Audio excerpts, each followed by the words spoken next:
নমস্কাৰ চাবলৈ আৰম্ভ কৰিছে আছামিজ ট্ৰেণ্ডিং আজি 4 জুলাই আৰু আজি ৰাতিপুৱাৰ কেইবাটাও গুৰুত্বপূৰ্ণ খবৰ লৈ আহিছোঁ আৰু এনেধৰণৰ খবৰসমূহ নিতৌ চাবলৈ চেনেলটো ছাবস্ক্ৰাইব কৰি ভিডিঅ'টোত এটা লাইক কৰি দিবলৈ ৰাতিপুৱাৰ প্ৰথমটো গুৰুত্বপূৰ্ণ খবৰ হিমন্ত বিশ্ব শৰ্মাৰ কেবিনেটৰ ডাঙৰ সিদ্ধান্ত ৰাজ্যৰ বান পৰিস্থিতিক লৈ হিমন্ত বিশ্ব শৰ্মা কেবিনেটৰ ডাঙৰ সিদ্ধান্ত বান পীড়িতক বানৰ মাজতেই দিয়া হ'ব সাহায্য ক্ষতিগ্ৰস্তৰ হিচাপ লোৱাৰ বাবে দিয়া হৈছে মন্ত্ৰীক দায়িত্ব প্ৰতিখন জিলাতেই বান পৰিস্থিতিৰ তদাৰক কৰিব মন্ত্ৰীসকলে বানপানীত ক্ষতিগ্ৰস্ত হোৱাসকলৰ হিচাপ লোৱাৰ নিৰ্দেশ মুখ্যমন্ত্ৰীৰ ৰাজ্যৰ 28খন জিলাত বানৰ তাণ্ডৱ দেখা পোৱা গৈছে বান ক্ষতিগ্ৰস্ত জিলাসমূহৰ তদাৰকৰ দায়িত্ব দিয়া হৈছে মন্ত্ৰীসকলক ডিব্ৰুগড় তিনিচুকীয়া জিলাত মন্ত্ৰী ৰঞ্জিত দাসে কৰিব তদন্ত চৰাইদেউত যোগেন মোহনে তদাৰক কৰিব শিৱসাগৰ যোৰহাট জিলাত মন্ত্ৰী বিমল বৰাই তদাৰক কৰিব ধেমাজি লখিমপুৰ ৰনোজ পেগুৱে তদাৰক কৰিব বিশ্বনাথ শোণিতপুৰ দৰং জিলাত মন্ত্ৰী পীয়ুষ হাজৰিকাই তদাৰক কৰিব গোলাঘাট জিলাত অজন্তা নেওগক দিয়া হৈছে দায়িত্ব নগাঁও আৰু মৰিগাঁও জিলাত মন্ত্ৰী অতুল বৰাই তদাৰক কৰিব মাজুলীত অহা 3 দিনৰ বাবে মন্ত্ৰী জয়ন্ত মল্ল বৰুৱাই তদাৰক কৰিব উদালগুৰিত নন্দিতা গাৰ্লুচাই তদাৰক কৰিব বান পৰিস্থিতি বৰাক উপত্যকাত মন্ত্ৰীসভাৰ দল ভ্ৰমণ কৰিব আজি মাজুলী আৰু ডিব্ৰুগড় জিলাৰ বান পৰ্যবেক্ষণ কৰিব মুখ্যমন্ত্ৰীগৰাকীয়ে ক্ষতিগ্ৰস্ত হোৱা সকলো বিদ্যালয় অংগনবাড়ী কেন্দ্ৰ নিৰ্মাণ কৰিব চৰকাৰে বান পীড়িতলৈ হিমন্ত বিশ্ব শৰ্মা কেবিনেটে গ্ৰহণ কৰিছে ডাঙৰ সিদ্ধান্ত দিবলৈ আন এটা গুৰুত্বপূৰ্ণ খবৰ পুনৰ কংগ্ৰেছৰ যোৰহাটৰ সাংসদ গৌৰৱ গগৈয়ে হিমন্ত বিশ্ব শৰ্মাক উভতি ধৰিলে নিজক সমালোচনা কৰক মুখ্যমন্ত্ৰী হিমন্ত বিশ্ব শৰ্মাই মুখ্যমন্ত্ৰীক এবাৰ উভতি ধৰিলে কংগ্ৰেছৰ সাংসদ গৌৰৱ গগৈয়ে এক্স যোগে মুখ্যমন্ত্ৰী হিমন্ত বিশ্ব শৰ্মাক উভতি ধৰিলে গৌৰৱে অতীত হোৱাৰাই মুখ্যমন্ত্ৰীক উভতি ধৰিছে গৌৰৱ গগৈয়ে ঝাৰখণ্ডৰ মুখ্যমন্ত্ৰী আসনৰ পৰা ট্ৰাইবেল নেতাৰ অপহৰণক দুৰ্ভাগ্যজনক আখ্যা দিছিল মুখ্যমন্ত্ৰীয়ে মুখ্যমন্ত্ৰীৰ টুইটৰ পাছতেই কঠোৰ সমালোচনা গৌৰৱ গগৈৰ 2021 চনত সৰ্বানন্দ সোণোৱালে মুখ্যমন্ত্ৰীত্ব লাভ নকৰাৰ প্ৰসংগৰে সমালোচনা হিমন্তক 2021 চনত অসমত বিজয় সাব্যস্ত কৰিছিল বিজেপিয়ে 2021 চনত মুখ্যমন্ত্ৰীত্বৰ পৰা বঞ্চিত কৰা হৈছিল সৰ্বানন্দ সোণোৱালক সৰ্বানন্দ সোণোৱালে সোণোৱাল কছাৰীত ট্ৰাইবেলক প্ৰতিনিধিত্ব কৰে সোণোৱালক বঞ্চিত কৰি মেনি পলিচিৰ জৰিয়তে মুখ্যমন্ত্ৰী হৈছিল হিমন্ত বিশ্ব শৰ্মাই এতিয়া নিজক গৰিহণা দিয়া উচিত গৌৰৱ গগৈৰ প্ৰতিক্ৰিয়া টুইট যোগে আন এটা ব্ৰেকিং নিউজ এবাৰ ব্যৰ্থতা স্বীকাৰ কৰিলে নেকি মুখ্যমন্ত্ৰী হিমন্ত বিশ্ব শৰ্মাই অসমৰ বানপানীৰ স্থায়ী সমাধান নাই বুলি মন্তব্য মুখ্যমন্ত্ৰী হিমন্ত বিশ্ব শৰ্মাৰ অসমত বানপানীৰ স্থায়ী কোনো সমাধান নাই বান পৰিস্থিতি পৰিদৰ্শন কৰি মুখ্যমন্ত্ৰী হিমন্ত বিশ্ব শৰ্মাৰ বৃহৎ মন্তব্য অৰুণাচল ভূটান চীনত কি হ'ব সেয়া চৰকাৰৰ নিয়ন্ত্ৰণত নাথাকে এইবাৰ বানপানীৰ মূল কাৰণ অৰুণাচলত মেঘ বিস্ফোৰণ অৰুণাচল ভূটান চীনৰ পৰা পানী অহাটো আমি ৰখাব নোৱাৰোঁ ভূগোলটোৱেই এনেকুৱা আমি ভূগোলৰ সৈতে যুঁজ দিব লাগিব যিমান পাৰোঁ আমি ইয়াক উন্নত কৰিব লাগিব পূৰ্বতকৈও বহু উন্নত হৈছে অসমৰ বান সমস্যা আগতকৈ মানুহৰ দুখ যাতনা কমিছে কিন্তু একেবাৰে নোহোৱা হোৱা নাই আমি যিমান পাৰোঁ চেষ্টা কৰি আছোঁ নিয়ন্ত্ৰণ কৰিবলৈ অসমত বানপানীৰ স্থায়ী সমাধান নাই বুলি মন্তব্য মুখ্যমন্ত্ৰী হিমন্ত বিশ্ব শৰ্মাৰ আন এটা ব্ৰেকিং নিউজ এবাৰ বিজেপিৰ মন্ত্ৰী কেশৱ মহন্তক ৰাইজে দিলে পহুখেদা হাতীমূৰাত আৰক্ষীৰ হাহাকাৰ ৰাইজে এইবাৰ পহুখেদা দিলে বিজেপিৰ মন্ত্ৰী কেশৱ মহন্তক পহুখেদা নিজ সমষ্টিতেই পহুখেদা খাব লগা হ'ল মন্ত্ৰী কেশৱ মহন্তৰ কলিয়াবৰৰ জখলাবন্দাত কেশৱ মহন্তক ঘেৰাও বন্যাৰ্থৰ হাতীমূৰা মথাউৰি ভঙাৰ পাছত বন্যাৰ্থৰ কাষলৈ গৈছিল মন্ত্ৰীগৰাকীক জবাবদিহি কৰিলে স্থানীয় ৰাইজে 20 কোটি টকীয়া মথাউৰি নিৰ্মাণত ব্যাপক গাফিলতিৰ অভিযোগ ৰাইজৰ দ্বিতীয়বাৰলৈ ভোট নিদিয়াৰ হুংকাৰ স্থানীয় ৰাইজৰ সমষ্টিবাসী বিপদৰ সময়ত উপস্থিত নোহোৱাক লৈও ক্ষোভিত বানাক্ৰান্ত আৰক্ষীৰ উপস্থিতিত ঘটনাস্থলীৰ পৰা আঁতৰি গ'ল মন্ত্ৰী কেশৱ মহন্তই এবাৰ নিজ সমষ্টিতেই পহু খেদা খাব লগা হ'ল বিজেপিৰ মন্ত্ৰী কেশৱ মহন্ত দিবলৈ আন এটা ব্ৰেকিং নিউজ মণিপুৰ ইছ্যু প্ৰধানমন্ত্ৰী বনাম ইণ্ডিয়া এলায়েন্স মণিপুৰ সন্দৰ্ভত পুনৰ উত্তাল লোকসভাৰ সদন বিৰোধীৰ প্ৰশ্নবাণৰ উত্তৰ দিলে প্ৰধানমন্ত্ৰী নৰেন্দ্ৰ মোদীয়ে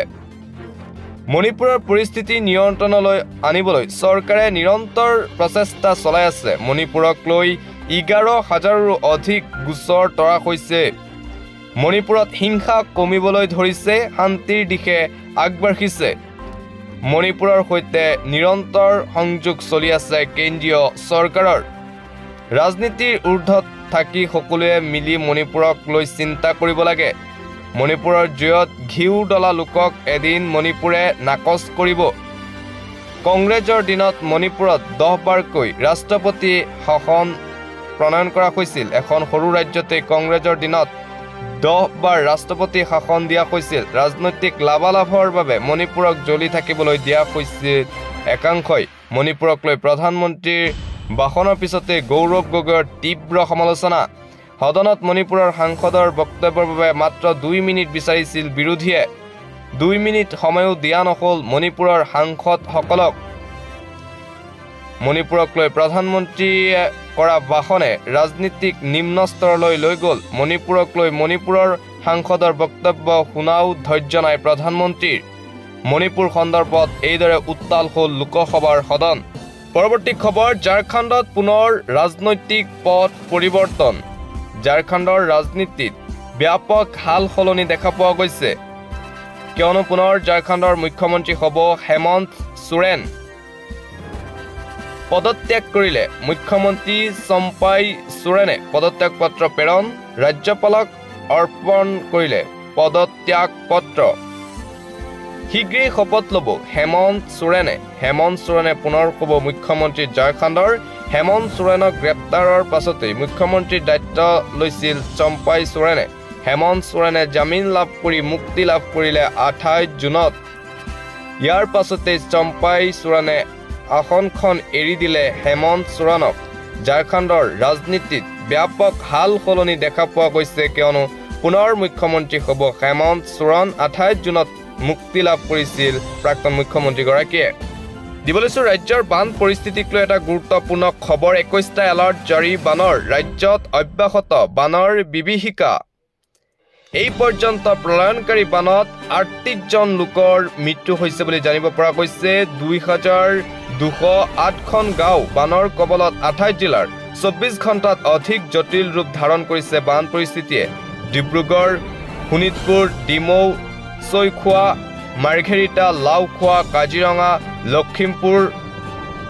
মঙলদৈ কলাইগাঁৱত বান পৰিস্থিতিৰ ভয়াৱহ ৰূপ দেখা পোৱা গৈছে মাজুলীত অবৰ্ণনীয় পৰিস্থিতিৰ সৃষ্টি হৈছে বানৰ বাবে কাজিৰঙাত ৰাষ্ট্ৰীয় ঘাইপথৰ ওপৰেৰে বাগৰিছে পানী বৰাকতো বান পীড়িতৰ হাহাকাৰ অৱস্থা কৰিমগঞ্জৰ বদৰপুৰত বাৰণীয়ে লৈ ছিঙিলে মথাউৰি বৰাক আৰু কুহিয়াৰা নৈ বিপদ সীমাৰ ওপৰত মধ্য অসমত অপৰিৱৰ্তিত বান পৰিস্থিতি কলং কপিলীৰ ভয়াৱহ অৱস্থা মধ্য অসমত কাছাৰৰ কাটিগৰা বিধ্বংসী ৰূপ লৈছে বানে ডিব্ৰুগড়ৰো বৰ্তমান কৃত্ৰিম বানৰ কবলত পবিতৰতো বানৰ প্ৰলয়নকাৰী ৰূপ দেখা পোৱা গৈছে চিপাঝাৰৰ গৰুখুটি কৃষি প্ৰকল্প পানীৰ তলত হাফলঙত জাতিংগা হাৰাংগাজাও 27 নং ৰাষ্ট্ৰীয় ঘাইপথ অচল অৱস্থাত হোজাইৰ বিভিন্ন প্ৰান্তত বান গুৱাহাটীতো ব্ৰহ্মপুত্ৰৰ কাল ৰূপ ৰাজ্যত ক্ৰমান্বয়ে ভয়ংকৰ হৈ পৰিছে বান পৰিস্থিতি 45খনকৈ গাঁও পানীৰ তলত মঙলদৈত গহপুৰতো অপৰিৱৰ্তিত বান পৰিস্থিতি মৰাণৰ খোৱাঙত বুঢ়ীদিহিং নদীৰ ভয়াৱহ ৰূপ গৰৈমাৰীত ব্ৰহ্মপুত্ৰৰ ভয়াৱহ ৰূপ হাইলাকান্দিতো বানৰ জটিল ৰূপ দেখা পোৱা গৈছে ৰাজ্যত অব্যাহত আছে বানৰ তাণ্ডৱ আৰু একেলৈ 21টা এলাৰ্ট জাৰি কৰা হৈছে 28খন জিলাত দিবলৈ আন এটা ব্ৰেকিং নিউজ ভয়াৱহ বান পৰিস্থিতিৰ বাবে আজিৰে পৰা বিদ্যালয় বন্ধ বৰাকত ভয়াৱহ বান পৰিস্থিতি 4 জুলাই অৰ্থাৎ আজিৰে পৰা কৰিমগঞ্জৰ সকলো শিক্ষা প্ৰতিষ্ঠান বন্ধ ঘোষণা বৰাকত বিপদ সীমাৰ ওপৰেৰে বৈছে লঙাই কুহিয়াৰ বৰাক নৈৰ জলপৃষ্ঠ বান পৰিস্থিতি ভয়াৱহ হোৱাৰ বাবে জিলা প্ৰশাসনৰ এই সিদ্ধান্ত বৰাকত ভয়াৱহ বান পৰিস্থিতি আৰু বৰাক জিলাত আজিৰে পৰা বন্ধ থাকিব সকলো ধৰণৰ স্কুল কলেজ প্ৰশাসনে জাৰি কৰিছে এই জাননী আন এটা পলিটিকেল ব্ৰেকিং নিউজ কংগ্ৰেছৰ মুখ্যমন্ত্ৰীক লগ কৰিবলৈ এবাৰ ব্যাকুল হৈ পৰিছে চন্দ্ৰবাবু নাইডুৱে স্থিতি সলনি কৰিলে নেকি টিডিপিৰ চন্দ্ৰবাবু নাইডুৱে নতুন পৰিকল্পনা নাইডুৰ কংগ্ৰেছৰ মুখ্যমন্ত্ৰীক লগ কৰিবলৈ ব্যাকুল হৈ পৰিছে চন্দ্ৰবাবু নাইডু এপইণ্টমেণ্টৰ বাবে লিখিলে পত্ৰ কংগ্ৰেছৰ মুখ্যমন্ত্ৰীগৰাকীলৈ তেলেংগানাৰ মুখ্যমন্ত্ৰীক পত্ৰ লিখিলে চন্দ্ৰবাবু নাইডুৱে কি আছে ৰেৱন্ত ৰেড্ডিলৈ টিডিপি নেতা চন্দ্ৰবাবু নাইডুৱে লিখা পত্ৰখনত 6 জুলাইত মুখামুখি বৈঠকৰ প্ৰস্তাৱ দি ৰেৱন্ত ৰেড্ডিলৈ পত্ৰ প্ৰেৰণ চন্দ্ৰবাবু নাইডুৰ হায়দৰাবাদৰ ৰেৱন্ত ৰেড্ডিৰ ঘৰত সাক্ষাৎ কৰাৰ প্ৰস্তাৱ দিছে পত্ৰত এক্সত চন্দ্ৰবাবু নাইডুৰ বিশেষ পোষ্ট এবাৰ কংগ্ৰেছৰ মুখ্যমন্ত্ৰীক লগ কৰিবলৈ ব্যাকুল হৈ পৰিছে টিডিপিৰ চন্দ্ৰবাবু নাইডুৱে স্থিতি সলনি কৰিলে নেকি চন্দ্ৰবাবু নাইডু